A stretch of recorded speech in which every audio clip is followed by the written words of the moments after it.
네, 시작하겠습니다. 안녕하십니까. 국회 입법조사처장 김만임입니다. 국회 입법조사처는 2021년 올해부터 매월 마지막 주 수요일에 포럼 시선과 논단을 진행해 오고 있습니다.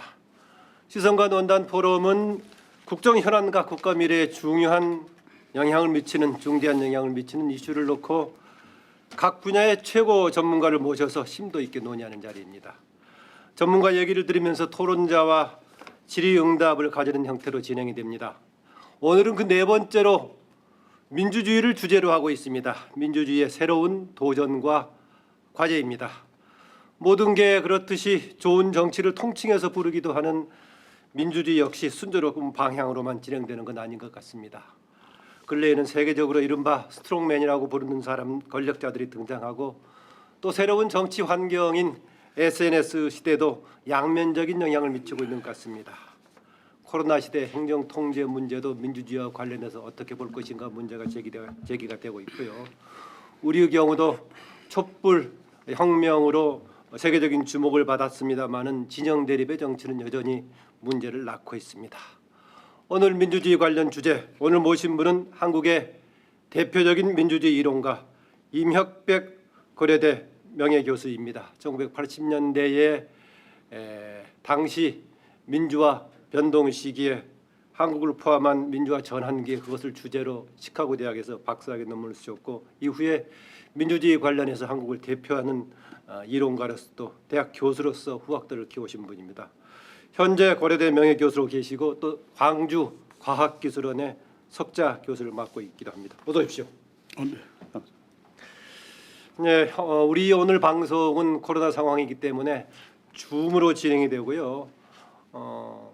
허석재 정치의회팀의 허석재 조사관, 허석재 박사가 대표해서 현장에 토론자로 참여하고요.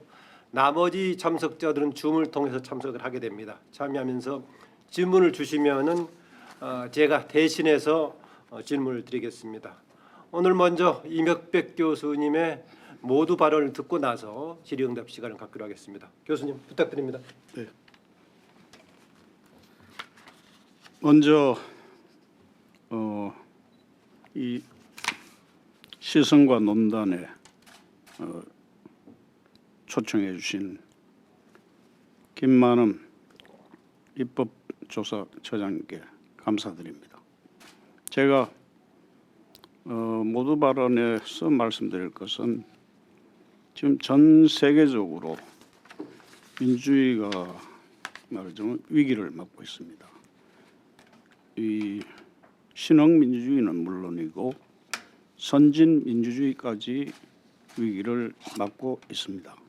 그래서 그 민주주의가 맞고 있다는 위기를 맞고 있다는 결정적인 하나의 그 계기가 2016년에 브렉시트와 2016년에 트럼프의 당선으로 상징되는 트럼피즘이었고 한국에서의 그 박근혜 대통령의 탄핵이었습니다. 그래서 그러한 그 민주주의 위기가 2016년에 그 뚜렷한 징후를 나타냈는데 그 위기는 2020년에 코로나 팬데믹으로 더욱 심화되고 있다고 볼 수 있겠습니다.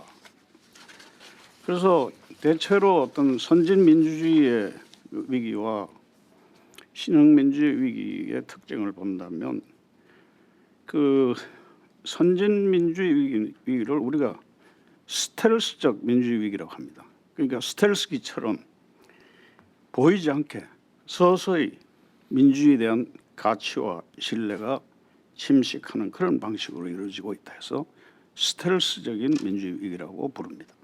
그래서 정당이 약화되고 정당 일체감이 약화되고 선거 참여율이 하락하고 그리고 선거 결과가 계속 변덕성이 일어나면서 잦은 이 정권 교체가 일어납니다. 그래서 민주주의 안정성과 정당의 그 대의 기능이 약화되고 있습니다. 신흥 민주주의 위기는 우리 김만음 처장님이 이야기하셨듯이 그 스트롱맨의 정치입니다. 터키 에르도안이라든가 헝가리의 빅토르 오르반이라든가 브라질의 볼사리노, 필리핀의 두테르테 같은 스트롱맨이 사법부를 협박하고 의회를 통법으로 만들고 공공 미디어를 통제하고 공공 관료를 권력의 당파적 이익에 봉사하도록 하고 있습니다. 그래서 이 신흥민주의 위기는 기본적으로 스트롱맨의 정치고, 이 스트롱맨의 정치는 그 포퓰리즘의 정치와 그 연관되어 있습니다. 포퓰리즘에는 좌파 포퓰리즘과 우파 포퓰리즘이 동시에 존재하고 있습니다. 좌파 포퓰리즘은 스트롱맨이 신흥 하층 집단의 수호자를 자처하면서 권력을 장악하여 권력과 물질을 나눠주는 분배 정치를 하고 있는 것입니다. 우파 포퓰리즘은 경제 위기로 기득권들이 하향 신분 이동을 당한 데에서 붕괴하면서 스트롱맨을 불러와서 자신의 신분을 과거 지배계급으로 회복시키려는 코러한 포퓰리즘입니다. 이 좌파든 우파든 이 포퓰리즘은 지금 현재 신흥민주주의의 민주주의 후퇴를 주도하고 있습니다. 한국 민주주의는 아까도 말씀드렸듯이 2016년에 브렉시트와 트럼프 버금가는 위기가 있었습니다. 박근혜 대통령의 국정농단입니다. 그런데 한국인들은 이 촛불 집회와 이 대통령의 탄핵을 적법한 절차에 의해서 이것을 해결함으로 해서 민주의 위기를 극복했고, 그 후에 선거를 통해서 평화적인 정권 교체를 이룩함으로 해서 마지막은 위기를 극복한 사례입니다. 그래서 광장 민주주의와 대의민주주의의 결합을 통해서 위기를 극복한 사례로 볼 수 있겠습니다. 그럼에도 불구하고 지금 2017년에 정권 교체가 일어났는데 지금 여전히 한국 민주주의에 많은 불만들이 존재하고 있습니다. 그 불만의 원천은 뭐냐 하면 첫째로 포퓰리즘이고, 둘째는 소위 정당이 약화되면서 임명직 전문가 집단이 지배하는 가디언십이라는 이러한 현상이 한국에도 나타나고 있다는 것과, 정치의 사법화가 일어나면서 사법 돈치 현상이 나타나면서 정치의 언론화가 일어나고, 또 언론이 정치화가 되는, 정치 의제를 주도하는 그 언론의 정치화 현상도 나타나고 있습니다. 이것이 불만의 원천이라고 한다면 기본적으로 이러한 이 불만의 원천이 한국 민주주의의 말하자면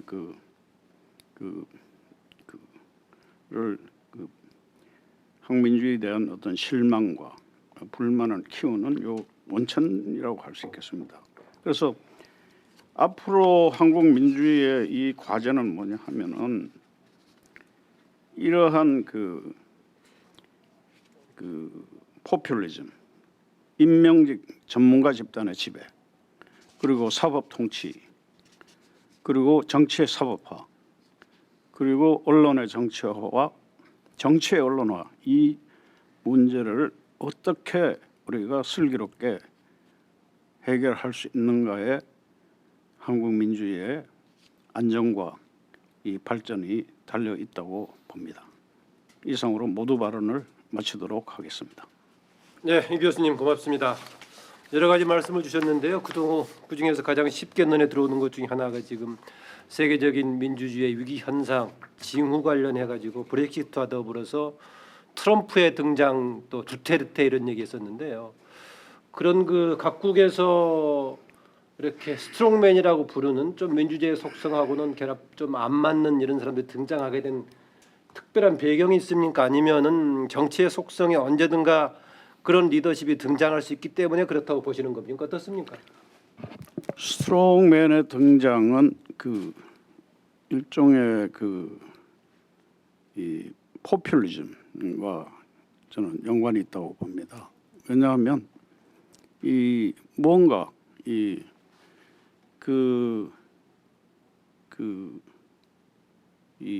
과거의 어떤 영광을 뺏긴 어떤 그런 기득권이나 그 새로운 어떤 부를 차지한 신흥 하청 계급 공이 어떤 새로운 어떤 그 구세주, 어떤 강력한 지도자를 원하는 것이죠.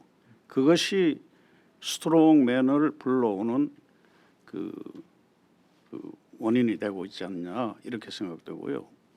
그 우파 포퓰리즘의 경우는 이러한 그 이제까지 그 민주화 이후에 하층 계급의 어떤 시위로 인해서 무너진 어떤 이런 질서를 회복하고 과거의 자신들의 영광을 다시 돌려줄 어떤 구세주로 이런 법과 질서를 세운다는 명목하에 철권 통치를 하는 이 스트롱맨을 이제 갈구하게 되는 것이고, 하층민들은 이 너무나 어려운 이 세계화로 인해서 경제적 양극화가 심화되고 그리고 불평등이 그 심화되었습니다. 그리고 중산층이 무너졌단 말이죠. 그런 데 대해서 이 스트롱맨이 좀 나타나서 새로운 어떤 이 양극화된 사회에서 이런 자신들에게 뭔가 이 복지를 좀 나눠줄 수 있는 강력한 지도자를 갈구하는 그러한 심리가, 대중적인 심리가 스트롱맨을 불러오는 원천이 되지 않았나 이렇게 생각됩니다. 네, 그런 이제 스트롱맨의 대표적인 사람으로 트럼프를 들 수 있겠는데, 트럼프에서의 바이든으로 변환한 미국의 경우는 한 번의 트럼프식을 겪으면서 전반적인 인식이 변화했다고 보십니까? 크게 변하지는 않았는데 득표의 차이 정도로 바이든으로 바뀌었다고 보시는 겁니까? 어떻습니까?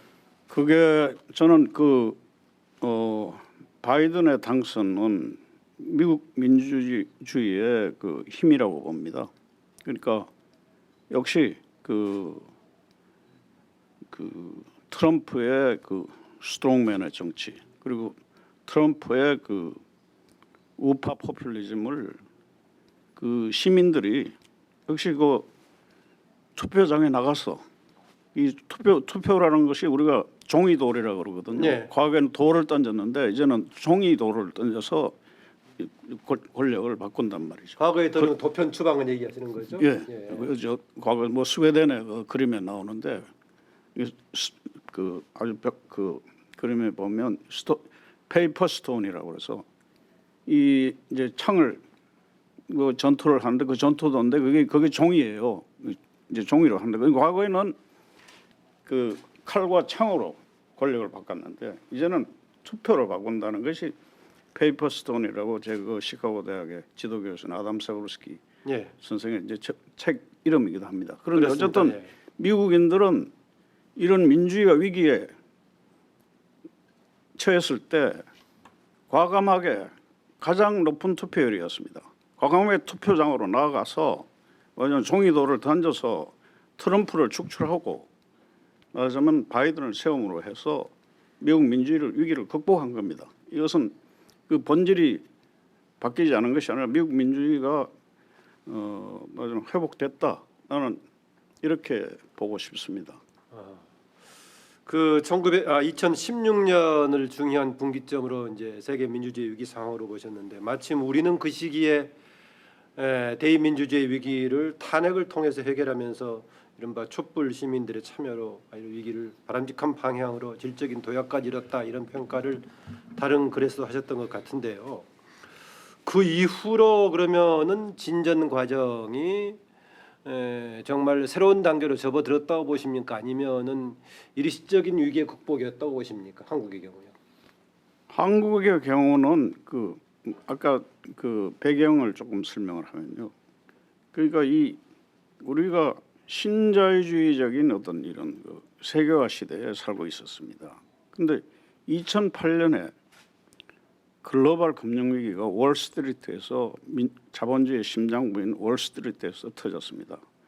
그 2008년의 글로벌 금융위기는 이 신자유주의적인 세계화라는 것이 더 이상 지속 가능하지 않다는 것을 보여주었죠. 그래서 그것이 터진 것이 2016년에 브렉시트고 트럼피즘이고 한국의 박근혜 그 대통령의 그 탄핵입니다. 그러니까 박근혜 대통령에 의한 그 국정농단의 위기도 말하자면 브렉시트와 트럼피즘과 맥을 같이 한다고 저는 보고 있습니다. 예. 왜냐하면 한국은 2007년에 이명박 정부로 이 정권 교체가 있었는데 이명박 정부는 전형적인 신자유주의적인 정권이었습니다. 그러니까 그러한 어떤 신자유주의 정권이 이명박 정부에서 박근혜 정부로 이어지면서 약 10년간 9년이죠.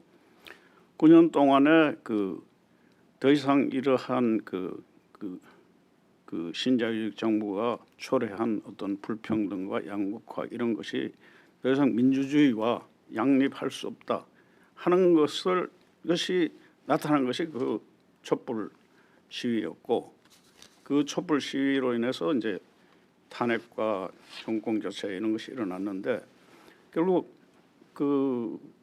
그러한 2016년의 박근혜 탄핵 사태와 2017년의 그 정권 교체로 인해서 한국 민주주의가 다시 저는 정상화되었다고 이제 보고 있습니다. 왜냐하면 그것은 이제 선거에 의해서 듀 프로세스 어떤 적법한 절차를 밟아서 정권 교체가 평화적 정권 교체가 일어났기 때문에 민주주의가 다시 노멀을 찾았다, 정상을 찾았다. 그래서 요즘 뉴 노멀이라고 이야기하지 않습니까? 비정상이 정상이 되는 것을 우리가 뉴 노멀이 하는데 비정상을 다시 정상으로 되돌려 놓은 것 이것이 2017년의 그 정권 교체의 의미라고 할 수 있고요. 그리고 그 2020년에 작년에 코로나 사태로 말하자면 그 정권이 다시 무너질 수 있는 위기가 있었지만 코로나 사태에 대해서 적절히 잘 대처함으로 해서 다시 그 총선거가 예정대로 치러지고 오히려 더 안정적인 이해 기반을 갖게 되면서 현 정부가 말하자면 그 위기적인 상황 없이 다음 정권을 물려줄 수 있는 그런 조건이 조성되었다고 보고 있습니다. 네, 오늘 주제가 우리 민주주의인데 민주주의의 새로운 도전과 과제를 하고 있습니다. 줌으로 참여하고 있는 분들 정진철, 유호영, 유웅조, 최정인님, 여러분들 김여라님도 참여하고 계시는데요. 질문 좀 주시면은 제가 대신해서 질문을 좀 드리겠습니다.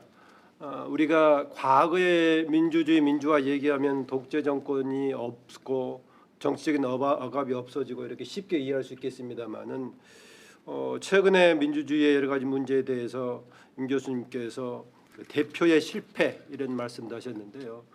좁게 봤을 때는 정부라든가 집권 세력이 과연 국가라든가 국민을 얼마나 잘 대표하고 있는가의 문제겠고 좀 더 넓게 보자면은 정치 세력 정당들이 과연 얼마나 국민을 제대로 잘 대변하고 있는가 문제 되겠는데 그 측면에서 봤을 때 현재 우리의 정부라든가 더 넓게는 정치 세력들은 봤을 때 대표성의 문제는 어느 정도라고 보십니까? 우리의 경우에.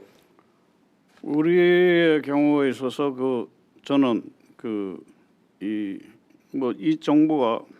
정부보다도 지금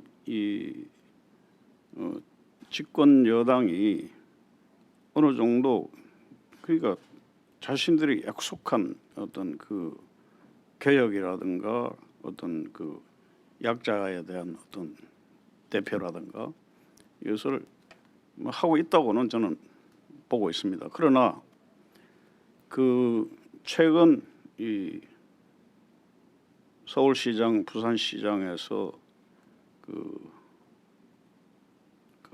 나타난 선거 패배는 그러면 현 집권 여당이 자신의 지지층이 있지 않습니까? 자신을 지지한 지지층, 컨스티튜언시라고 그러죠. 영어로는 지지층의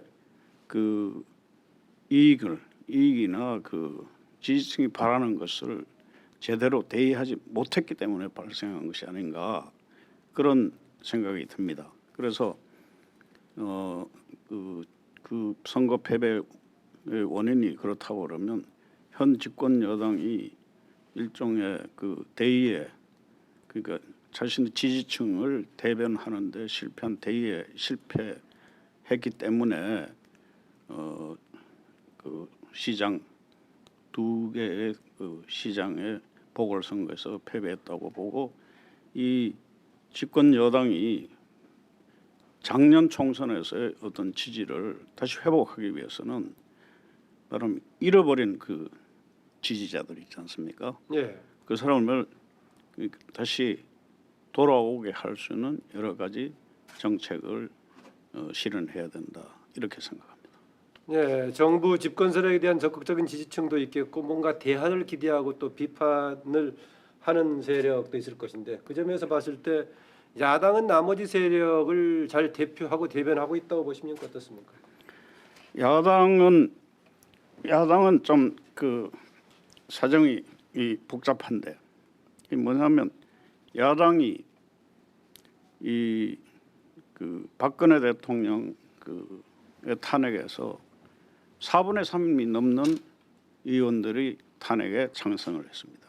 그러니까 야당의 다수가 탄핵을 찬성을 했단 말이죠. 그런데 그러한 그 야당의 전부는 아니지만 야당의 그 일부가 소위 그 태극기 뭐 이제 부대라고 불리기도 하는데 일부가 그 탄핵 그 결정에 대해서 불복을 했단 말이죠. 탄핵 심판이 그 헌법재판소에서 내려진 그날부터 그 불복을 했는데 이 제도권 그 야당이 그 거기에 처음에는 가담하지 않았지만 점차 그 불복 시위가 계속 벌어졌을 때 그 야당이 거기에 가담하면서 말하자면 자신의 그 지금 그 뭐라 할까요? 이 정체성에 그 혼란을 가져왔다. 그래서 지금 최근에는 야당이 대통령의 그 박근혜 대통령의 이제 사면까지 이제 요구를 하면서 야당 내부에서 그 정체성을 둘러싼 저는 갈등이 있는 것으로 보입니다. 이러한 모습이 말하자면 그 김종인 그 비대위원장 시절에 솔직히 사과하고 그래서 그걸 받아들이면서 하나의 대안을 제시하는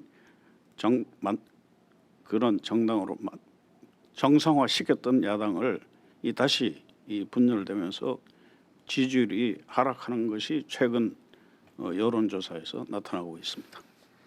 예, 그럼 김종인 비대위원장 체제 당시의 야당은 당시에 78% 달했던 국민들의 탄핵에 대한 지지 이것을 받아들이는 그런 체제 정당의 모습으로 가는 경향이 있었다라고 판단하셨군요. 네네. 네, 그런데 지금은 그렇게 되는지 불확실하다라는 얘기를 말씀하고 계신 것 같습니다.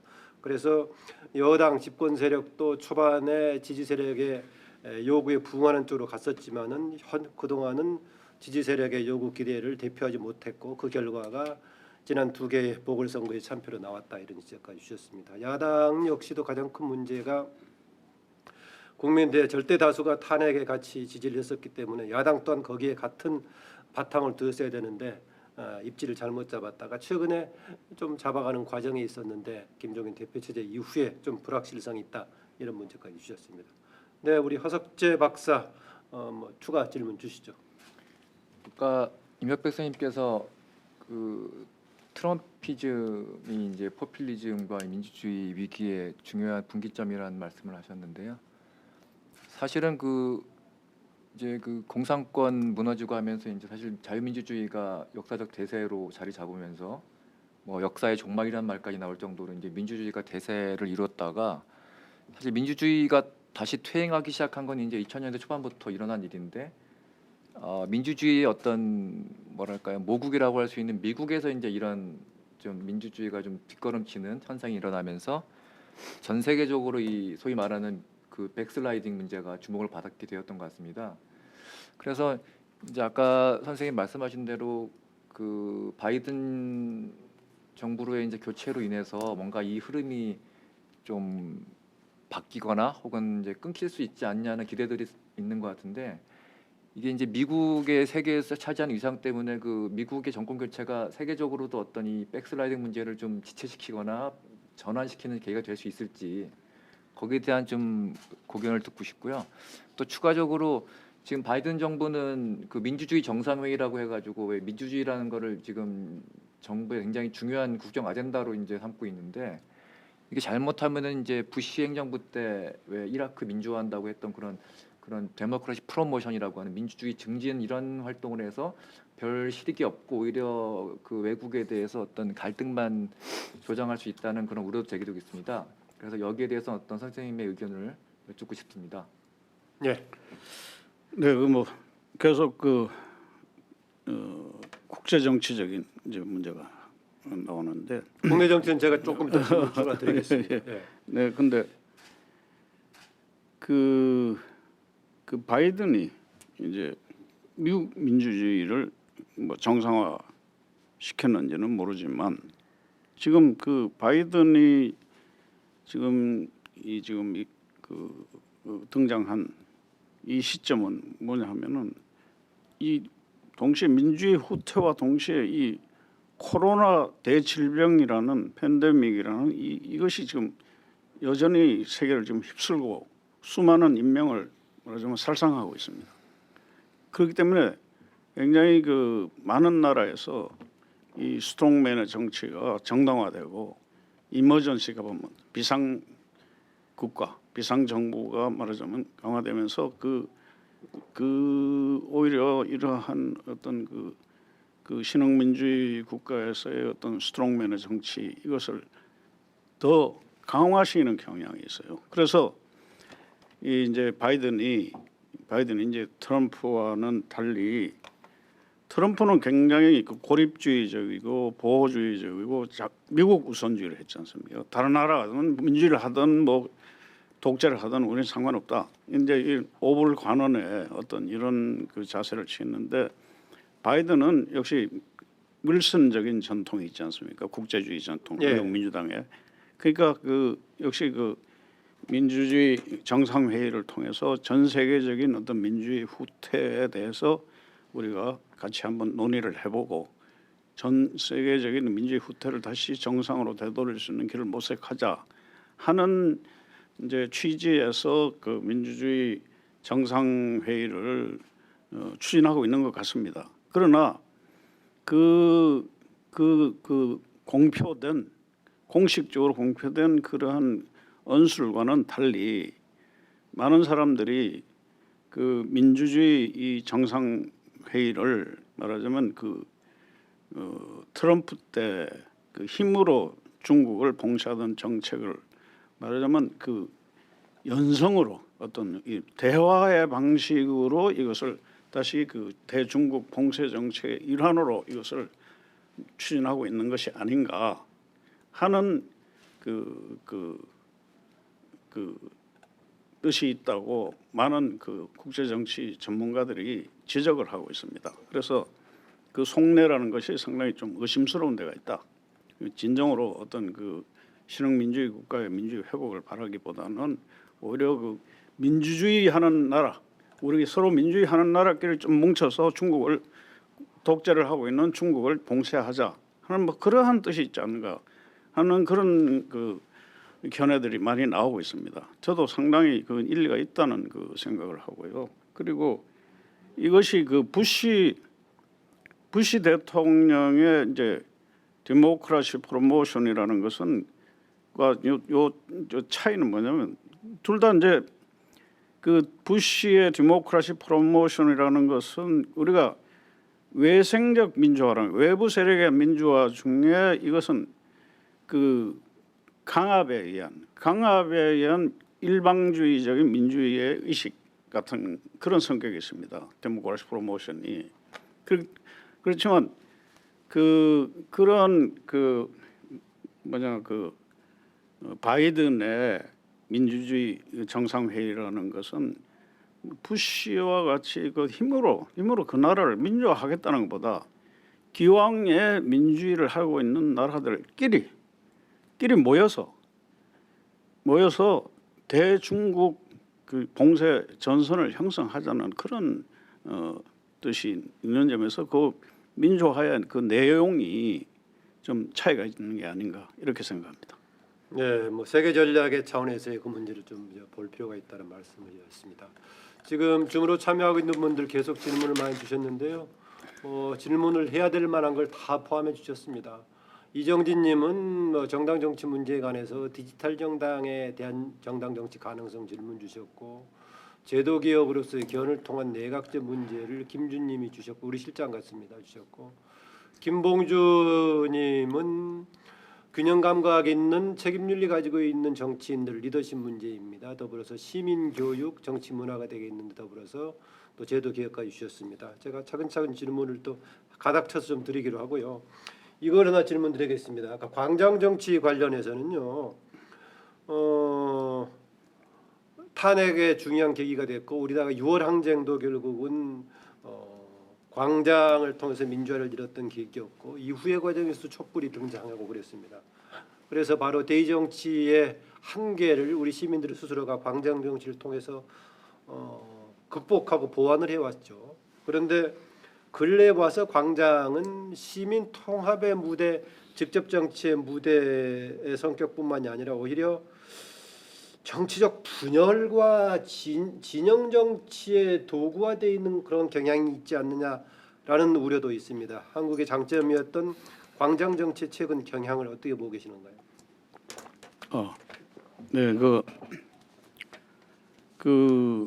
제가 2016년에 촛불 시위를 제가 상당히 높이 평가하는 것은 그 촛불 시위가 그 광장에서 1,700만 명이 광장에서 한 사람의 어떤 폭력 사태도 없이 평화적으로 진행되어서 그리고 거기서 어떻게 폭력으로 어떤 정권을 전복시키려고 하지 않고 그 광장에서 뜻을 모아서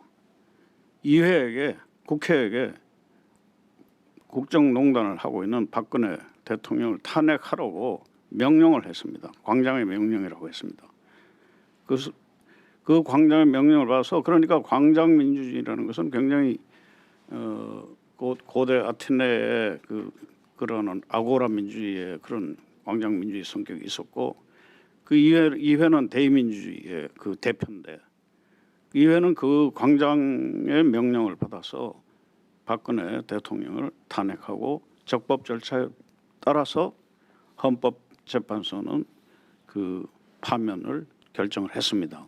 그래서 모든 것이 이렇게 광장 민주주의와 직접적인 광장 민주주의와 그 대의적인 그 대의민주주의가 결합해서 제가 오늘 많이 논의했던 어떤 해태라기 복합적으로 결합을 해서 이 한국의 그 2016년, 2017년에 그 촛불 혁명을 성공시켰다고 저는 보고 있습니다. 그런데 지금 많은 경우에 지금 광장이 분열됐다. 광장이 파편화되었다. 그러니까 광장이 통합의 광장이 아니고 광장이 말하자면 소위 우리 전문 용어로 발칸화됐다. 그러니까 유럽의 모든 전쟁의 그 시발점이 발칸반도에서 일어납니다. 발칸은 모든 종족과 종교와 언어 집단이 뒤섞여 있습니다. 그 발칸 정치가 조각조각 나는 이런 현상을 우리가 발칸화라고 그러는데 이 광장에서 오히려 정치가 분열되는 거죠. 정치가 통합되는 것이 아니고 그런 현상이 나타나고 있습니다. 그렇지만 그 광장 민주주의와 광장 정치는 우리가 구별해야 될 것이고 이 지금의 어떤 이 광장이 분열을 되었다고 해서 우리가 광장 민주주의의 그 정신까지 우리가 그 포기해서는 안 될 것 같습니다. 네, 여러 질문을 주셨는데 이 질문을 먼저 드릴 것 같습니다. 김효은님인데요, 30년 전 교수님께 배운 학생입니다. 보니까 임혁백 교수님이 이화여대에도 있었고 고려대학에서도 이제 학생들을 가르쳤는데 아마 김효은 30년 전이니까 이화여대에 계실 때 배운 학생 같습니다. 포퓰리즘을 긍정적인 의미로 쓰이는 국민들의 의견을 수렴하는 그런 것으로서 이해할 수 있는 부분은 없는지와 더불어서 SNS가 가지고 있는 것의 양면성에 대한 질문을 주신 것 같습니다. 두 가지가 다 있는데 먼저 포퓰리즘 관련 좀 답을 먼저 좀 주시겠습니까? 네네. 우리가 이 포퓰리스트 그러면 포퓰리스트는 포퓰라 그러니까 포퓰라라고 그러면 이 인민 무슨 뭐 대중 이런 거잖아요. 예. 그러니까 포퓰리즘은 인민을 위하는 정치니까 이게 오히려 민족이 아니냐 이런 것이 아니고 우리가 학술적인 용어로서 우리가 그 포퓰리즘이라는 것은 파퓰라리즘에 가까운가요? 그러니까 아닙니다. 제가 정확하게 정의하겠습니다. 예. 포퓰리즘이라는 것은 일종의 연성 권위주의입니다. 소프트 오소리테리아니즘인데 이 지도자와 대중 또는 그 국민이 그 민중이 중간 매개 집단 의회와 시민 사회와 같은 중간 매개 집단과의 협의 없이 직접적인 관계를 맺으면서 그들의 그 어필 그들이 원하는 것을 들어준 대신 그들로부터 지지를 얻어내는 그러한 정치를 우리가 포퓰리즘이라고 합니다. 그런데 그렇기 때문에 포퓰리즘은 기본적으로 이회주의와 적대적인 것이고 그리고 포퓰리즘은 좌파 포퓰리즘이든 우파 포퓰리즘이든 이것은 비민주적인 것입니다. 예. 그래서 우리가 포퓰리즘을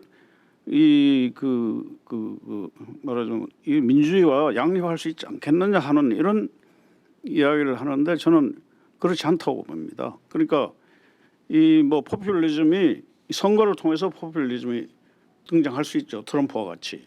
그렇지만 트럼프가 한 내용을 보면 민주주의를 계속 침식시킨 것이거든요. 민주를 후퇴시킨 것이고 민주주의를 말하자면 그 전복시키는 어떤 이런 행위들이기 때문에 그 포퓰리즘은 민주적이지 않다. 그래서 우리가 이 포퓰리즘과 비슷한 용어로 보나파르티즘이라는 게 있습니다. 프랑스의 그 나폴레옹. 보나파르트 3세 나폴레옹의 조카죠. 그러니까 1851년에 보나파르트 3세가 쿠데타를 통해서 이제 집권을 하는데 그때 그 학자의 막스가 이것은 이 포퓰리즘 이 보나파르티즘이라고 불렀는데 이 보나파르티즘이 바로 남미에서 나타나면 그것을 포퓰리즘이라고 불렀어요. 그러나 포퓰리즘이든 보나파르티즘이든 제가 아까 정의 내린 대로 예. 지도자가 그 피지배자와 중간 매개집 이회집 같은 어떤 중간 매개 집단과 협의 없이 바로 직접 관계를 맺는 것. 이게 정확한 포퓰리즘의 정의입니다. 그러니까 요때로 하게 되면 우리가 비교적 우리가 포퓰리즘을 이해하기가 쉽게 되죠. 예. 한때 포퓰리즘이 또 민중주의라고 번역이 돼가지고 이해가 섞여서 될 경향도 좀 있는 요 사회과학적인 용어입니다. 예. SNS 관련을 제가 좀 보완해서 좀 아까 나왔던 질문을 좀 드리겠습니다. 임혁백 교수님께서 강조하는 그 헤테라키, 다중이 여러 가지 정치의 주체로 참여하는 그런 새로운 형태의 민주주의 말씀하셨던 것 같은데 그게 SNS라든가 IT 환경이 중요한 자산이 도구가 되고 있다 말씀하셨습니다. 그런데 다른 한편으로는 지금 SNS 시대와 IT가 오히려 확증 편향과 더불어서 특정 집단의 진영화의 도구가 되고 있어서 한쪽만 있는 게 아니지 않느냐. 더구나 지금 한국 사회에서도 그런 경향도 있다라고 우려하는 부분도 있어 보입니다. SNS가 지금 정치 환경으로 등장한 시기, 특히 한국의 현실에서는 어떻게 보고 계시는지요? 그 제가 이제 그 헤테라키 민주주의라고 했을 때 헤테라키라는 것은 헤테로지니어스 아키 그러니까 복합적 지배라는 것 뜻이죠. 그게 뭐가 복합되어 있냐 하면 소셜 미디어 SNS와 같은 소셜 미디어 디모크라시와 그 대의민주주의, 그 대의민주주의가 하이라키지 않습니까? 소셜 미디어 디모크라시의 운영 원리는 네트워킹입니다. 그러니까 요 두 개 수평적 네트워킹과 수직적 하이라키 요 지배 체제가 합쳐졌다고 그래서 헤테라키라는 말이 나옵니다. 제가 오늘 좀 설명을 해야 예. 이해가 쉬울 것 같아서 이야기 드렸습니다. 그런데 이 헤테라키가 어떻게 등장하느냐 하면은 처음에는 우리가 그 하이라키 그러니까 대의민주주의가 대의를 못하는 것을 이 SNS 그러니까 IT 혁명을 통해서 SNS라는 이 소통 기구가 나왔잖아요. 이걸 이용을 해서 말하자면 그 모든 사람들이 많은 사람들이 그러니까 그 참여를 할 수 있고 우리가 흔히 이야기하는 그 뭡니까 뭡니까 일대 그게 그 어떤 파레토 엘리트주의에서 다시 이제 그 롱테일 디모크라시라고 하는데 아주 힘없는 작은 사람들도 이 SNS에서 소통과 힘을 합치면 긴 꼬리가 하나의 지배를 할 수 있다는 것이 이제 SNS입니다. 그런데 그 SNS의 그 다중들이 말하자면 이 지배가 이제 그대로 이 SNS 지배를 그대로 놔두게 되면 이 SNS 지배라는 것 소셜 미디어 디모크라시라는 것이 일종의 이 포퓰리즘으로 갈 가능성이 있죠. 그런데 요 헤테라키라는 것은 여기에 좀 더 우리가 그 실질적인 이 지배 체제를 갖추자, 아키를 갖추자. 우리 폴리아키 할 때 아키가 있잖아요. 거기 지배 체제거든요. 그 가버넌스 체제를 갖추면 질서 있게 그 SNS의 그 여론이 하이라키의 대의민주에 전달이 되면서 대의민주 다시 정책으로 피드백이 되는 그러한 상태를 우리가 헤테라키 민주주의를 하는데 지금 그 많은 사람들이 그 제가 사용한 헤테라키 민주주의를 SNS 민주주의와 좀 이렇게 혼동하는 이런 경향이 있습니다. 제가 하는 건 SNS 민주주의 아니면 소셜 미디어 민주주의로서는 부족하다. 그러니까 소셜 미디어 민주주의에 부족한 것이 바로 아키가 부족합니다. 지배성, 가버넌스가 부족하기 때문에 그 가버넌스를 확립함으로써 해서 질서 있게 그 다중의 의견을 그 대기구에 전달할 수 있다 하는 것이 그 헤테라키 민주주의의 말하자면 장점이라고 할 수 있겠습니다. 예, 말씀하신 방향대로 가면은 그게 이상적인데요. 그 동서고금을 막론하고 이제 권력의 속성이라는 게 작동할 거고 권력에서는 이제 조직화된 소수가 주도할 가능성이 있는데요. 그랬을 경우 SNS 환경 역시도 그 뭔가 권력을 주도하는 소수한테는 또 유용한 도구가 될 수가 있습니다. 그래서 모든 그 일반인들도 정치의 주체로 등장할 가능성이 있지만은 적극적으로 주도적으로 하는 소수가 주도할 가능성은 더 또 그만큼 커질 수도 있다.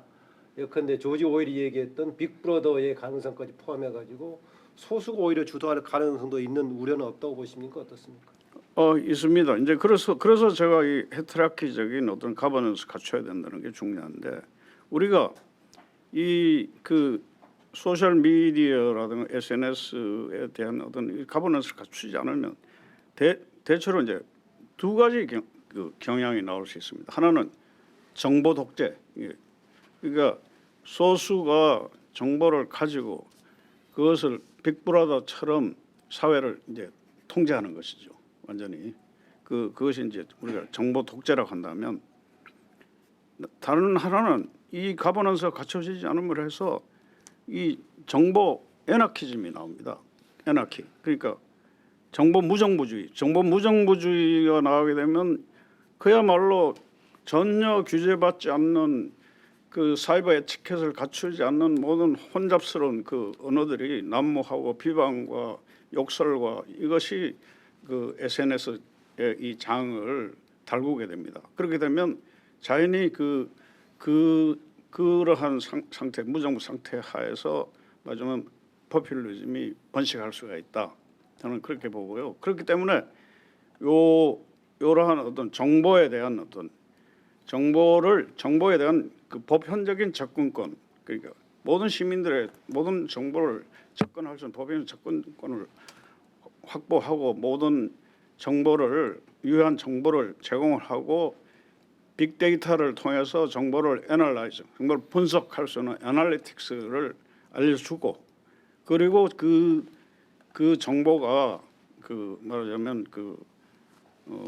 정보가 이렇게 환류될 수 있는 그러니까 대중들의 그 SNS 상의 요구가 플랫폼을 통해서 그 대의기구나 어떤 그 행정부에 전달이 되고 그것이 다시 환류돼서 말하자면 법안이나 정책으로 이렇게 이제 나오게 되는 요게 이제 헤테라키 민주주의거든요. 예. 그러니까 역시 그 정보를 무정보 상태에 놔둔다든가 정보를 소수가 그것을 독점해서 정보를 완전히 빅브라더처럼 정보를 가지고 대중을 지배하려는 이런 현상을 막아야 되고 그걸 막기 위해서는 그 정보에 대한 이 민주적 가버넌스를 확립해야 된다는 것이 굉장히 중요하다.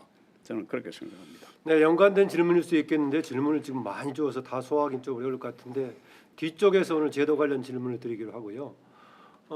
심성은님, 이세진님, 김정감님 다 주시고 있는데 우리 권태현 우리 조사처 실장이네요. 권태현 실장이 최근 들어 국회의원 등 전체 국민의 이익을 대변해야 하는 정치인들이 흔히 말하는 강성 지지층에 끌려다니는 현상이 빈발하고 있습니다. 이런 점은 민주주의와 관련해서 어떻게 봐야 될지요? 뭐 어떤 또 대안적인 방향이 필요한지요라는 질문입니다. 강성 지지층에 끌려다니는 우리 국회의원이라든가 정당 정치인들 얘기를 하는 겁니다. 그러니까 그 강성 지지층이다. 그 연성 지지층이란 뭐 이게 그러니까 그 결국은 대표라는 것은 결국은 가장 먼저 가장 강성 지지층의 의견을 청취를 해야 되겠죠. 그 대표는 표를 극대화하려고 하는 사람들이잖아요. 그런데 여기서는 이제 보편적인 더 많은 다수의 반영보다는 강한 소수의 입장을 대변하는 경향이 있다 그런 얘기입니다. 무슨 말 알겠는데요. 그러나 그 강성 지지층의 목소리를 뭐 필요 이상으로 우리가 뭐 반영한다. 그러니까 다른 의견은 완전히 국가적인 어떤 그 국익 같은 것은 완전히 무시를 하고 강성 지지층의 의견만 반영한다 하면 이것이 잘못됐을 것 같은데 강성 지지층의 의사가 그 국가 그 내셔널 인터레스트와 만약에 부합이 된다면 그 강성 지지층의 의견을 받아들여서 그걸 추구하는 것도 나쁘지 않다고 저는 봅니다. 그래서 단지 그 강도가 강하다고 해서 그러한 의견을 받아들여서 안 된다 하는 것은 이것은 그 대의민주주의의 그 원리에 어긋나는 거라고 나는 보고 싶습니다. 네, 강도의 문제가 아니라 내용 방향은 좀 추가로 논의를 해볼 수 있겠군요. 그리고 내셔널 인터레스트와 그거는 그 에드먼드 버크가 그 내셔널 그 국회의원은 내셔널 인터레스트를 항상 대변해야 된다고 그랬는데 그런데 지금 현대의 뭐 이코노믹 시어리 오브 디모크라시 그러니까 민주의 경제적 이론에서는 그 내셔널 인터레스트가 아니라 그 지지층의 네. 지지층의 의사를 반영해야 된다는 게 이제 현대민주주의 또 이론이거든요. 그러니까 그걸 우리가 그 내셔널 인터레스트와 지지층의 인터레스트를 우리가 이분법적으로 이렇게 구분해서 이야기할 필요는 없는 것 같습니다. 네. 허석재 박사 추가 질문 주세요. 네. 네, 아까 임혁백 선생님 그 모두 발언 중에 민주주의가 직면한 주요 위협 중에 하나로 가디언십이라는 말씀을 하셨는데 선출되지 않은 어떤 그 관료라든가 그런 그 국가 기구가 어떤 지배적인 영향력을 행사하면서 어떤 대의제 대표 과정에서 제출된 어떤 의제들을 오히려 뭐 부정하거나 혹은 뭐 장애물로 작용하는 그런 요인들을 말씀하시는 것 같습니다. 그런데 여태까지 계속 얘기 나눴던 포퓰리즘이라는 것이 사실은 그런 전문가 집단에 대한 어떤 일반 시민들이 가질 수 있는 어떤 반감이나 분노를 동원해 가지고 또 그래서 이제 만들어지는 힘인 측면이 있기 때문에 그 하나의 우려점으로 말씀하신 가디언십이라는 측면하고 포퓰리즘이라는 거는 사실 두 개가 서로 상충하는 문제가 아닌가 싶거든요.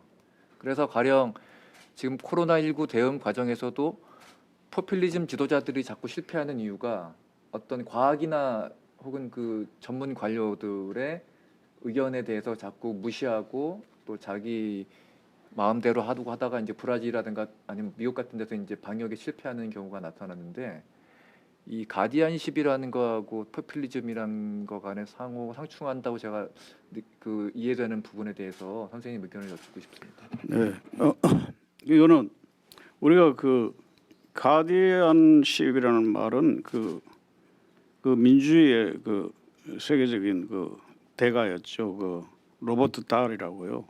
한 10년 전에 돌아가셨는데 그 로버트 달 교수가 그 Democracy and its Critics, 민주주의와 비판자들 뭐 여기에 그 비판자들의 그 첫 번째가 이제 가디언십으로 나와 있습니다. 그러니까 가디언십이라는 것은 일종의 가디언이라는 것은 이제 그 플라톤이 철인왕 그 다음에 이제 가디언들이잖아요. 가디언들이 말하자면 철인왕 그 다음으로 일종의 전문가 집단이죠. 그러니까 전문가 집단이 그 일단 하는 것은 이제 메리토크라시고 그건데 이 가디언의 이제 가디언십의 현대의 지금 최근의 민주주의의 위기, 그게 민주주의의 후퇴, 민주주의의 부식 어떤 이것을 이야기하면서 이 가디언의 문제가 이제 많이 제기되고 있습니다. 특히 유럽에서요. 그러니까 이건 후진 민주주의보다는 어떤 선진 민주주의에 많이 나타나고 있는 현상인데 이 가디언의 파워가 너무 커졌다. 왜냐하면 민주주의의 본질이라는 것은 선출된 대표가 정책을 수립하고 정책을 집행하는 겁니다. 그러니까 그것이 그래서 우리가 대의민주주의를 하는 것이고 그것이 이제 약 한 500년 우리가 지속됐지 않습니까? 그래서 그것이 지금 왜 지금 대의민주주의가 위기를 맞고 있느냐 했을 때 여러 가지를 막 보고 이랬는데 보니까 포퓰리즘의 문제도 있지만 이 가디언의 문제가 있다. 가디언 인스티튜션의 문제가 있다. 그러니까 이 가디언들은 임명되지 않았습니다. 선출되지 않았습니다.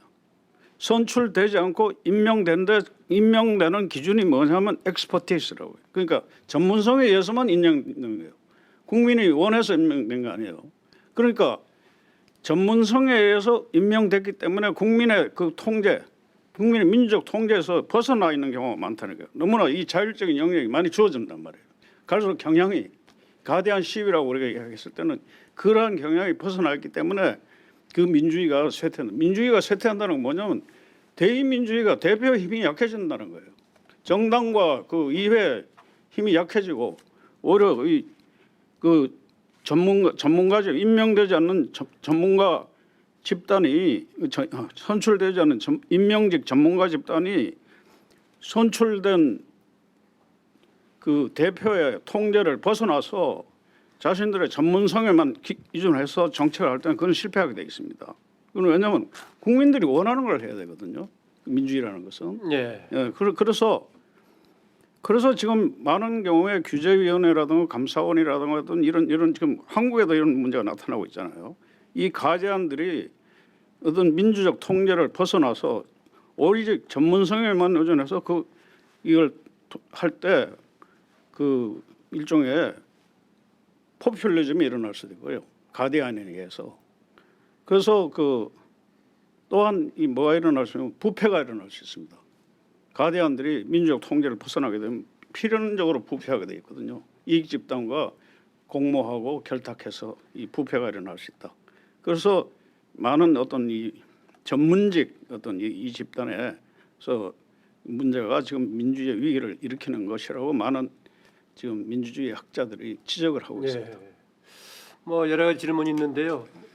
정치인들의 태도 관련 질문 박동찬님의 얘기는 민주주의는 결국은 대중의 의사를 반영하는 정치 체제인데 특정 세력의 이념화하는 자신들의 선으로 보는 이런 주장 어떻게 보시느냐 문제를 지적했고 정진철님도 소수의 전문가들이 정책을 주도해가지고 지금 청년 실업 문제, 부동산 문제, 저출산 등의 문제가 뭐 실험의 무대가 돼버리고 있다 이런 비판적인 지적을 해주셨는데 그것 어떻게 보시느냐라는 지금 정책과 국가 운영에 대한 태도에 관한 질문입니다.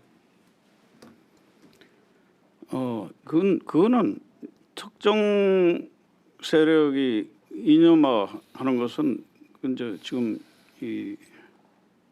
그건 대표가 그러니까 대표들이 어떻게 할 수 없는 문제 아니겠습니까? 그건 그런데 지금 여러 가지 어떤 이 이회라는 거는 우리가 지금 앉아 있는 이회라는 건 모든 이익들이 서로 충돌하면서 서로 교환하고 서로 하면서 이 정책이 여기서 나오게 되는 것이에요. 그러니까 다양한 그 견해들이 나와야 되는 거고 다양한 견해들이 제한 없이 그것이 여기 제기가 돼야 되는 겁니다. 그래서 어떤 특정 정책이 여기서 제한되지 못하고 그것이 접근이 불가능하게 된다 그러면 그건 민주주의가 아니고 이 바이 데피니션 그 정의 민주주의 정의에 하면 그 민주주의가 아닌 거예요.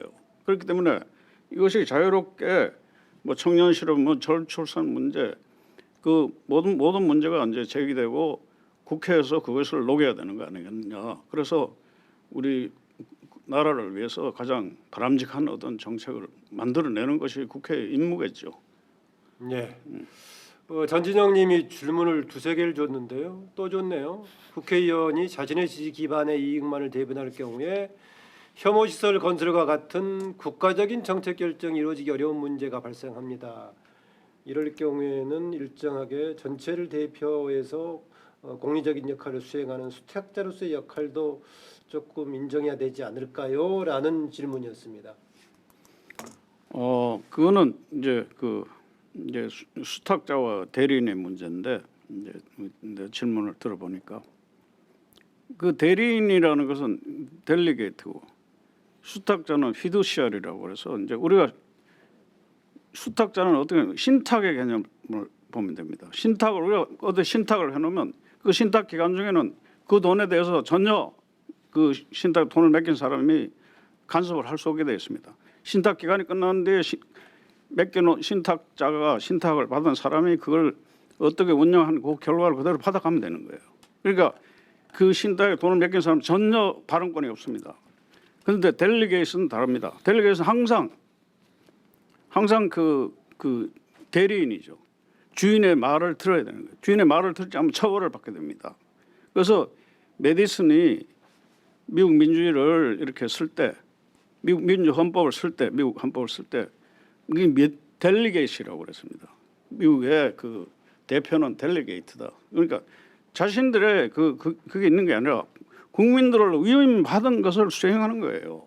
그러니까 지금 뭐 델리게이트 이 이론이 뭐 문제가 있다. 어떤 뭐 철인왕적인 어떤 이런 사고로 이게 뭐 수탁자가 돼서 어떻게 문제를 자기가 꼭 아까 전문가 집단처럼 말이죠. 전문성을 가지고 그걸 처리하는 게 낫다. 이렇게 주장할 수는 있으나 민주주의 이론에 따르면 우리가 대의민주주의 이론에 따르면 대표는 대리인입니다.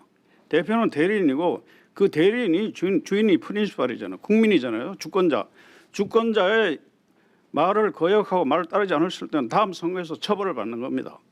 그것이 민주주의 이론이에요. 그러니까 이 수탁자가 되어야 된다는 것은 그 민주주의 이론에 어긋나는 거예요. 이게 대민주주의 이론은 이 수탁자의 역할을 인정하고 있지 않습니다.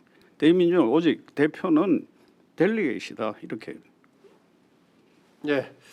그 민주주의와 법치주의 관련 질문도 우리 이세진님이 주셨는데요. 예. 그 관련도 포함해가지고 임혁벽 교수님께서 지금 정치의 사법화에 대한 우려도 해주셨습니다. 근래에 와서는 정치 사법화도 있지만은 사법의 정치와도 또 역으로 되는 그런 경향이 있는데 예. 현상에 대한 문제 어떻게 느끼고 계시는지 또 어떤 방향이 필요한지. 그러니까 우리가 이제 이 정치의 이 사법화나 사법 통치라는 이런 사법의 정치는 이제 우리가 주리스토크라시 이제 사법 통치라고 이야기하기도 하는데 우리가 기본적으로 그 민주주의라는 것은 법치에 기반하고 있어요. 룰 오브 로지, 룰 바이 로가 아닙니다. 룰 오브 로라는 것은 법의 지배라는 것은 그 자유주의적인 어떤 그런 기원이 있습니다. 그러니까 시민사회가 이런 부르주아 시민사회가 나왔을 때 부르주아의 생명, 자유, 재산을 침해하지 않는 국가의 경계를 설정하고 국가는 이 헌법에 따라서 절대 이 선을 넘지 말라고 하는 것이 자유헌정주의입니다. 그것을 뭐에 따라서 하느냐? 법의 지배에 따라. 법에 따라서 국가의 권력을 제한하고 부르주아의 인권과 재산권, 그 생명권 이것을 지키는 거예요. 보호하는 보호민주주의적인 개념인데 지금 그 법의 이한 지배는 중국의 법가주의 같이 법을 가지고 통치를 하는 겁니다. 중국의 법가주의 진시황은 그 법가주의를 가지고 중국을 통일했잖아요. 그러니까 지금도 이 법의 이한 지배와 법의 지배를 이렇게 혼동하는 사람이 많고 법의 이한 지배를 가지고 법치라고 하면서 자신을 정당화하는 이런 그 법률가들이 많습니다. 그럼 나는 그건 좀 한심하다고 생각하고요.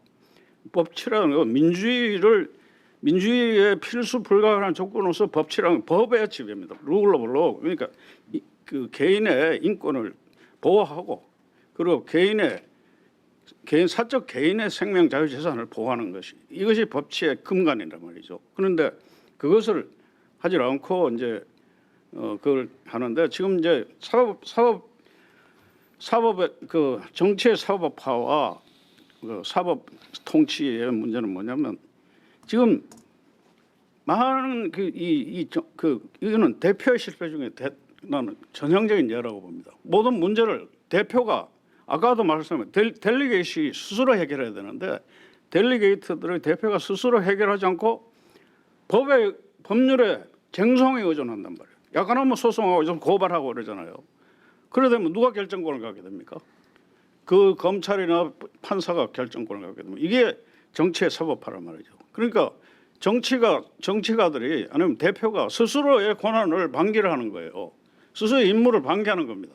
그래서 나는 이건 절대 있어요. 이게 계속되면 우리 민주주의 무너진다고 생각합니다. 그리고 그 사법의 정치화는 바로 이제 대표들이 바로 사법부에다가 권력을 헌납한 거나 마찬가지예요. 모든 걸 자꾸 쟁송으로 옮기고 사송하고 이걸 해결하면 사법부나 검찰에 바로 권력이 넘어간단 말이에요. 그러면 그걸 가지고 스스로 또 이 통치를 하려고 할 때 사법통 주리스토크라시 현상이 일어난다는 것이죠. 그래서 그 하트라고 굉장히 그 자유주의 법학자가 있습니다. 미국에. 뭐냐면 그 도살장에 끌려가는 양떼와 같다 이렇게 알고 있지 않습니까? 우리가 검찰의 지배를. 그 관련 질문은 정치사법화 문제는 보니까 우리 정치부의 팀장 맡고 있는 김선아 박사도 같은 질문을 주셨으니까 소화가 됐을 걸로 보고요. 아까 그 정치인들이 지지층을 대변하느냐 아니면 국민 전체 일반 이익을 대변하느냐 뭐 약간의 시대적인 흐름이 좀 다를 수 있다 말씀하셨는데 그럼에도 불구하고 어느 쪽을 대변하든 간에 전체적으로 정치 문화적으로 봤을 때는 민주주의가 진전되면은 포용과 관용의 정치 문화가 정진되는 것과 같이 한다고 봅니다. 그 점에서 봤을 때 우리나라 민주주의 차원에서의 정치 문화는 어떻게 진단하고 계시는지 제도에 관한 질문 전에 마지막으로 이 질문 좀 드리고 싶습니다. 그 일찍이 이게 민주적인 어떤 정치 문화를 그 아리스토텔레스가 이제 그 민주주의라는 것은 아리스토텔레스 민주주의는 좋은 민주주의입니다. 폴리티라는 것입니다. 그런데 두터운 중산층에 기반한다. 중산층이 두터워야 된다. 거기에 따라서 이제 곳간에서 인심 나듯이 관용과 화해, 타협이 이제 이 정신이 뿌리 내린다는 것이죠. 그게 이제 근대화 이론과 이 다 있습니다. 예. 그래서 그러한 것이 있었는데 미국의 그 중산층이 무너졌잖아요. 한국에도 양극화 사회가 일어났잖아요. 이러한 것이 신자유주의 세계화가 끼친 해악이라는 거예요. 그것이 말하자면 중산층의 허리를 잘록하게 만들면서 양극화 사회를 만들면서 이 민주적 정치 문화를 메마르게 했다. 예. 나는 이것이 이제 우리가 정치 문화적인 어떤 기원을 뭐 찾는 인과적인 그게 있는지는 모르지만 어쨌든 정치 문화적으로 민주적인 어떤 정치 약해진 원인은 역시 그 신자유주의 세계로 인한 어떤 양극화 현상, 불평등의 증가 이거로 좀 보고 있습니다. 네. 사회적인 정치 경제적인 또 양극 정치적인 경제적인 양극화가 여러 가지 그 정치 문화의 그 대립 구도에 영향을 미쳤다라고 지금 이제 바탕에 있다라고 판단해 주셨습니다. 지금 일어나고 있는 미얀마 이 살육적인 상황 좀 어떻게 봐야 되는지 국제적인 어떻게 조금 연대라든가 협력의 가능성은 어떤지 이 질문 있습니다. 네, 유흥조 우리 팀장의 질문 같습니다. 네, 네. 그 미얀마 사태라는 것은 그 아웅산 수기 그 여사가 노벨 평화상까지 받고 민주주의를 회복한 나라인데 지금 군부가 대량 광주 사태와 같은 그런 대량 학살을 자행하고 있는 것이 참 안타깝고요. 그 저는 마음속으로나마 이제 그 민주화 운동을 하는 미얀마 국민들에게 성원을 보냅니다. 그런데 그러면 국제적인 연대를 어떻게 해야 되느냐? 아까 제가 그 말씀 부시의 디모크라시 프로모션이나 어떤 그 이제 그 바이든의 그 민주주의 정상회의 뭐 이런 거는 하나는 부시의 디모크라시 프로모션은 일방주의입니다. 미국이 일방적으로 힘을 사용해서 이제 민주를 강제로 이식시킨다 이런 것이 있죠. 그리고 바이든의 이것은 좀 다자주의지 않습니까? 멀티레이터럴리즘이 있는데 지금 그 미얀마의 민주화를 지원하기 위해서 국제를 연대하는 방식은 우선 다자주의라야 되고 그것이 뭐 미국 혼자 힘으로 지금 될 수 있는 게 아니고 그것은 다자주의적으로 가야 되고 그리고 저는 둘째로 그 민주화를 다시 민주주의를 회복하기 위한 그 하나의 그 수단으로 저는 컨디셔널리티 그러니까 조건부 이 컨디셔널리티라는 것은 EU가 동구의 그 과거 사회주의 국가를 민주화시킬 때 사용했던 방식의 컨디셔널리티입니다. 그러니까 인권이라든가 그 자유라든가 언론 자유라든가 이런 컨디션을 달성하면 EU가 지원을 한다. 헬싱키 프로세스 같은 뭐 그런 예. 그게 컨디셔널 이런 컨디션을 충족시키면 우리가 EU 지원금이라는 게 있습니다. 가난한 나라에 대해서. 그래서 동구의 여러 나라들이 우리보다 빨리 민주주의 공고가 됐습니다. 여러분 아셔야 됩니다. 그런데 그러니까 바로 이런 컨디셔널리티라는 요 방식을 통해서 EU가 동구에 했던 것 같은 이 다자주의적으로 여러 나라가 합심을 해서 말하자면 미얀마 군부에게 이런 조건을 제시하고 이렇게 하면 너네들의 그 요구를 어느 정도 충족시켜 주겠다는 어떤 그 타협책을 제시함으로 해서 미얀마를 저는 당장 급한 것이 미얀마 국민들이 그냥 최종적인 승리를 거두는 게 급한 게 아니라고 봅니다. 당장 그 학살을 멈춰야 됩니다. 그래서 그것은 당장 완전한 승리가 문제가 아니고 먼저 이 타협으로 가야 되고 조건부적인 타협으로 갔다가 점차적으로 민주주의를 확대하는 이런 방식으로 미얀마의 그 민주주의에 대한 지원에 대한 그 방안에 대해서 우리가 협의를 하는 것이 좋겠다는 생각을 합니다. 네, 민주주의를 리더십 차원의 문제, 정치 문화 차원의 문제, SNS를 포함한 정치 환경의 문제 볼 수 있겠는데 역시 또 하나의 중심에는 정치 제도가 있습니다. 임혁백 교수님께서 헤테라키 우리말로 번역했을 때 복합 체제 뭐 이런 가까운 것처럼 말씀하셨는데요. 현재 그걸로 보자면 우리나라는 승자 독식에다가 일극 체제에 가까운 그런 경향이 있습니다. 대통령제에다가 국회의원 선거제는 조금 보완을 한다고 했습니다만 여전한 그 이제 소선거구제 중심의 체제에다가 그게 제대로 정말로 국민의 요구를 잘 반영하고 있는 대표성이 얼마나 확실한 건가도 논란이 되고 있는데요. 어떻습니까? 모든 제도가 연관성을 가지고 효력을 발휘합니다만은 가장 우선적으로 해결해야 될 제도 개혁 과제는 뭐라고 보시는지요? 마침 또 국회에서 지금 이제 국민통합위원회를 가동을 하고 있는데 거기서도 개헌을 비롯한 선거제도의 개편을 중요한 과제로 삼고 있기도 합니다. 저는 뭐냐 하면 이 저 제도 개혁에 그래서 제일 중요한 것이 그 제도적 조응성의 문제다.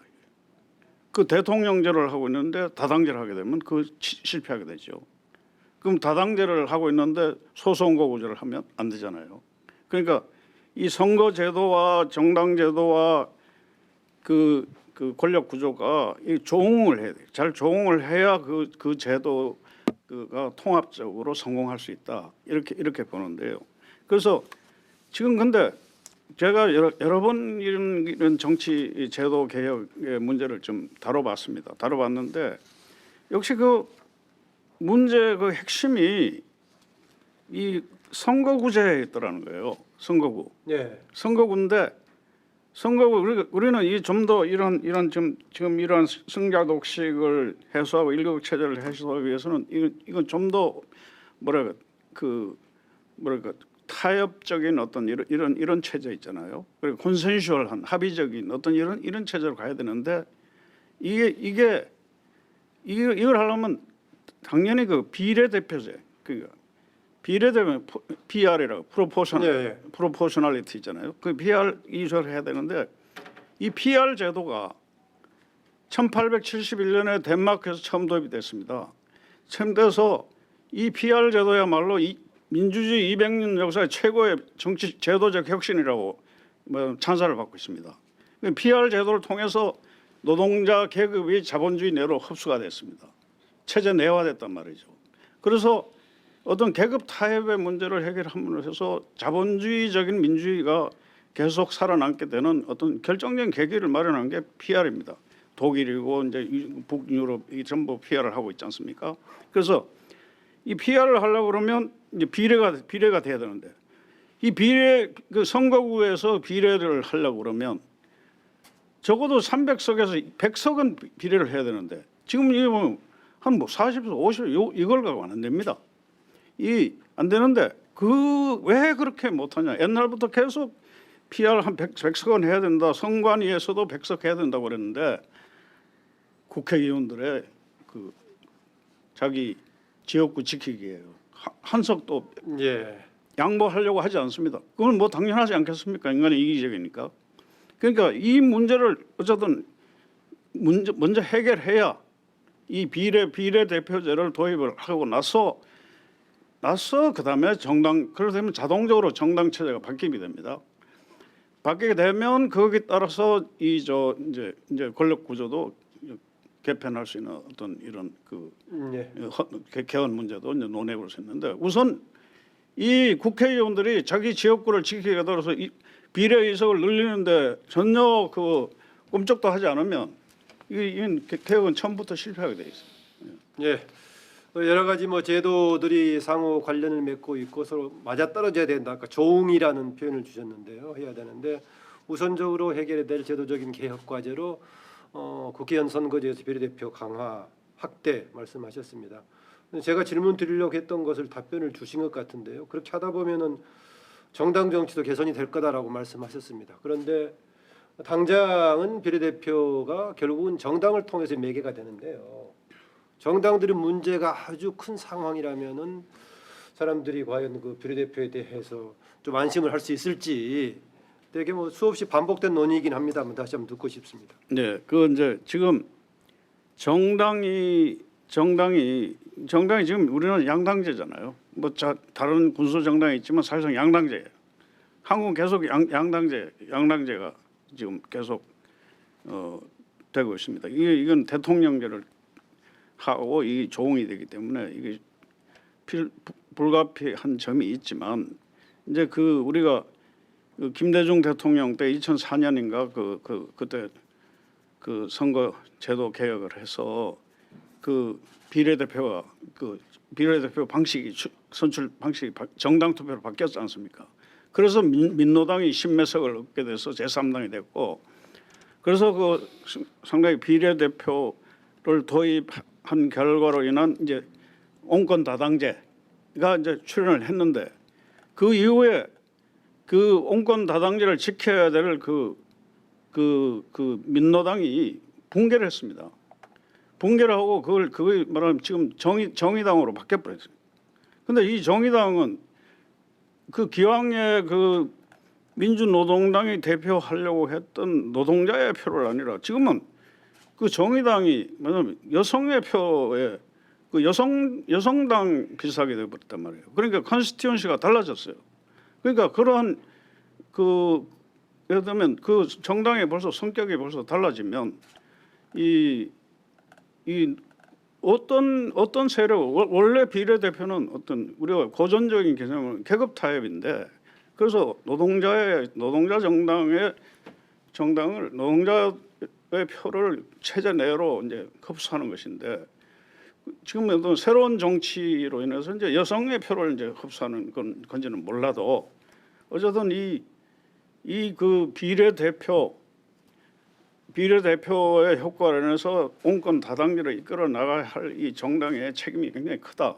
그래서 그러지 않고는 협의하게 여성 정치에 그렇게 여성의 표에만 의존하게 되면 그 정의당이 온건 다당제의 한 축을 이룰 수 없다는 그런 생각을 하게 돼요. 그래서 좀 더 그 어떤 그 소수 노동자 어떤 무지개 연합이 있잖아요. 노동자의 표, 청년의 표, 소수 그 장애인 아니면 그 여성의 표, 이걸 전부 다 먹는 어떤 이러한 그 정당에 나는 그 제3당의 저는 개혁이 필요하다고 봅니다. 오히려 지금 양당보다 더 시급한 것이 나는 제3당의 개혁이 필요하다. 네, 오늘 임 교수님께 이 질문이 제가 마지막 질문이 되겠습니다. 네. 올해 대통령 또 국회의장 각 정당의 지도자들이 올해 한국 정치 과제로 공통으로 꺼냈던 것이 통합을 하도록 꺼냈습니다. 그만큼 우리 사회의 정치적인 갈등이 조금 심각하다고 보는 경향인데요. 물론 정치라는 것이 갈등일 수밖에 없고, 나치에 복무했다고 평가받는 칼 슈미트는 정치를 적과 동지의 구분이라는 표현까지 했습니다. 그러나 어쨌든 간 우리나라 진영으로 구분된 정치는 사회적인 차원에서 문제가 되고 있는데, 임 교수님께서 문제의식을 공감하시는지, 공감하신다면은 좀 어느 부분에 우리가 같이 조금 문제의식을 가져야 될지 마지막 저의 질문입니다. 그 정치가 이제 저는 항상 이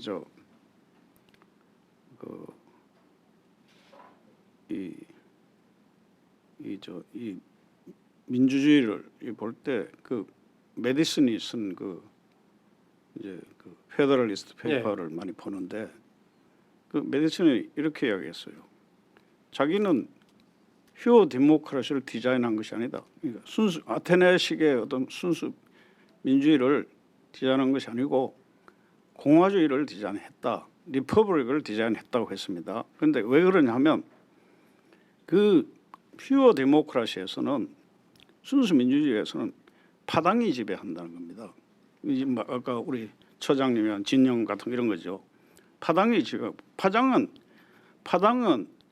일반 이익이 아니고 공화정에서 하는 어떤 일반 이익, 국익이나 이런 것이 아니고 공공 이익이 아니고 자기 자신의 이기적인 파벌적인 그 이익을 추구하기 때문에 그 퓨어 디모크라시를 추구해서는 안 되고 항상 리퍼블릭을 추구하기 위해서 이 헌법을 고안하는데, 근데 그거를 원인을 제거할 수는 없다. 결과를 통제해야 된다. 그러니까 사람들이 이러한 어떤 통합적인 어떤 이런 사고, 통합적인 국가 이익을 위해서 이 대표가 일하게끔 강제되는 제도를 만들어야 된다고 했습니다. 그래서 그 제도가 미국 헌법이에요.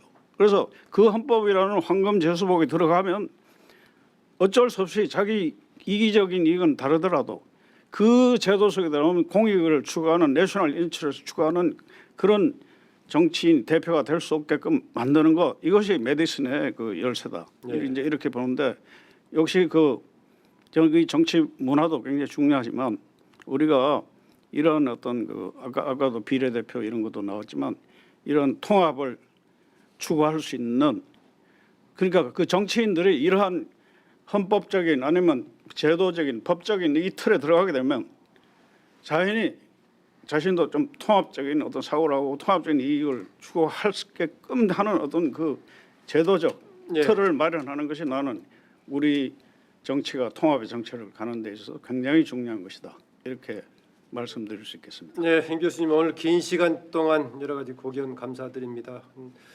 마무리 발언 한 30초 정도 해주시길 부탁드립니다. 네.